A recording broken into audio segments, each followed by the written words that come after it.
নামটি দিয়েছেন সেই নামটি কি উনি রেজিস্ট্রেশন করেছেন? ওনার কি সেটা ইয়েতে নির্বাচন কমিশনে জমা দিয়েছেন? তো সেগুলো না জমা দিয়ে তার আগে দিয়ে এগুলো করার কোনো মানে হতে পারে না।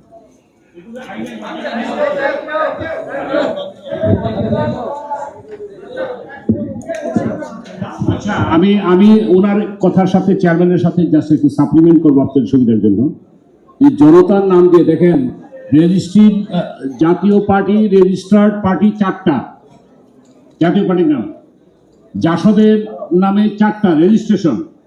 সুতরাং এখানে যারা জনতার নাম দিয়ে দল করেছেন তাদেরকে আমরা অভিনন্দন করতে চাই। উনি যথার্থ উত্তর দিয়েছেন যে নির্বাচন কমিশনে এটার নিবন্ধন যখন হবে, যাকে দিবে, যে যোগ্যতা অর্জন করবে সেই ফাইনালি থাকবে।